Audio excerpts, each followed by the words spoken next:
Hi, this is Elizabeth at craftsbyhappystamper.com. Thanks for joining me today.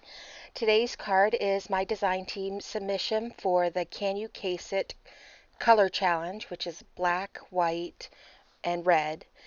Um, I decided to make a thank you card, although I'm sure a lot of people will make Valentine's cards with this color challenge and with the holiday fest approaching. But let's get started. So I started with a 4 1/4 by 11-inch card base that I scored at 5 inches. Then I made a black mat that is 4 inches by 5 1/4 inches. So that will give me a 1/4 inch um, border around my black mat. And then I took my designer series paper. This is the Everyday Chic paper, and I picked a pattern I decided that I liked, which was this black polka dot pattern, and I cut it at 1/8 inch smaller than the black mat. So that's going to be 3 7/8 by 5 1/8. And since I know that even if I decide to add ribbon later, that it will be underneath the black mat, I decided to go ahead and attach this designer series paper to the black mat. And I usually prefer liquid glue when I'm making these smaller layers because it gives me a little time to wiggle it and get it in the right direction. Um, so it's more even. Lots of people can do it with tape, but I'm just not that good. If there's a bigger border, I'm usually better at it, but with the small borders, I'm not very good at it. So I just decided to cut a piece of cardstock for the inside, and this is just going to be 3 7/8 by 5 1/8, which is the same size as the designer series paper I used on the front panel.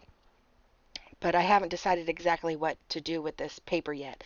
It's just, sitting on the side. You're watching my creative process as we go along here, although I have sped this up a little and cut out some things so you didn't have to see the entire creative process of me second guessing myself. But I'm using one of my favorite new sets in the New Occasions catalog called You're So Lovely, and it's got this really pretty circular border stamp, and I'm going to stamp it in Memento Tuxedo Black ink.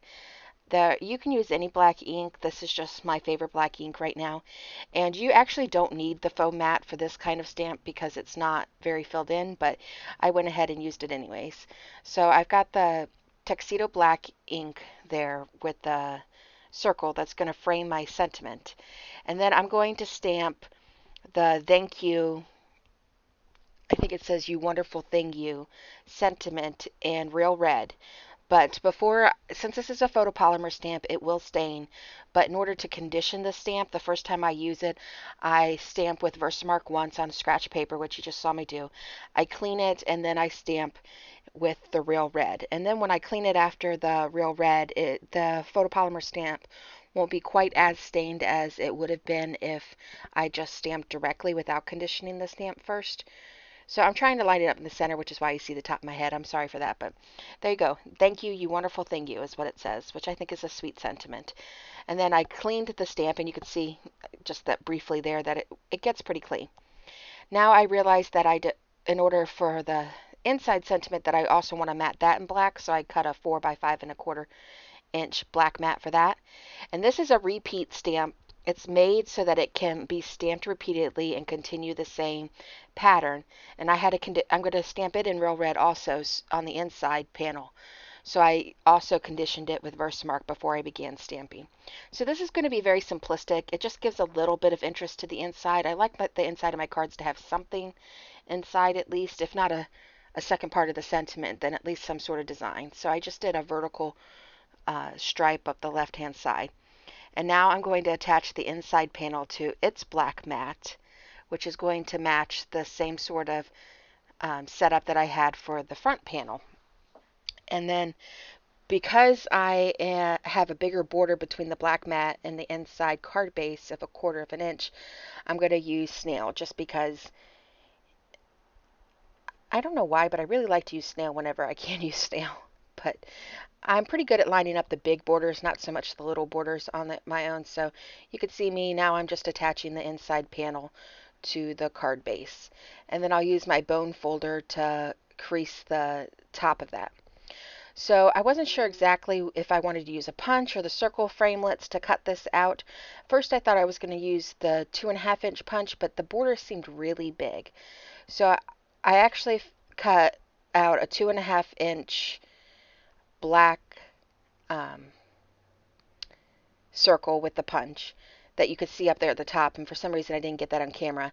And then I used the fourth to the smallest circles collection frame to cut out the thank you, and it gives a smaller black border, which I like. Well, with that, I'm sorry, that was the 2-inch punch. And then you could see me testing out. I did a 2.5-inch punch in red there, and now I'm trying to decide, would I prefer a small red border or a big red border, and back and forth. So that's me just trying them in and out before I attach them. So I ended up settling on a small black border with a larger red border. Or I wouldn't say settling. I mean, I think it looks very pretty with the small black border. And I used liquid glue to attach them, which you can see me doing now. Attaching my small black border. And then there's a slightly larger red border, which actually mirrors the way I did the front panel altogether. Now, I use every bit of my dimensionals, which I'm showing you here. I'm just cutting up the sides of it, and I'm going to use that to adhere my sentiment on the front panel because I don't want to waste the side of the dimensionals. I mean, there's no reason. But before I attach it, I'm going to add some of this basic black 3/8 inch satin ribbon with glue dots or with snail, whichever you prefer, to the back of the front panel, and then I used liquid glue to attach the front panel to the card base. Now I'm trying to make a bow, and I'm not very good at bow making, so I have this little bow maker that I bought here. I think it was like $15 or $20 at a local small boutique craft shop. I tried the $10 bow maker. It didn't really work for me. The pegs were too flipsy, so they just fell right out. But I used that to make my bow, which is much better than if I had done it myself. I could do big bows myself, but little bows I really struggle with. So you can see me just taking the dimensionals off the sentiment and attaching it to the card base, and then I used a glue dot in order to attach the bow below my sentiment. I decided that although I like the card, it could benefit from something else, so I decided to take my little heart punch. It's from the Itty Bitty Punch Pack, and punch out some gold hearts. And the heart that's on the sentiment piece, I'm just going to glue directly onto the sentiment. But the other two hearts, I'm cutting out little pieces of the dimensionals to put behind them and attach them to my card base. So this is what the final inside of the card looked like, just in case you didn't get a good look. And this is the final outside of the card, which I think is really pretty. It's a quick and easy card. I think it would be good for a masculine or feminine person, but it's a very sweet thank you card. I hope you enjoyed it. If you like this video, please give it a thumbs up. If you haven't subscribed to my channel, please do so. And I would love to see your entries on the CanYouCaseIt.com website for this week's color challenge. Thank you.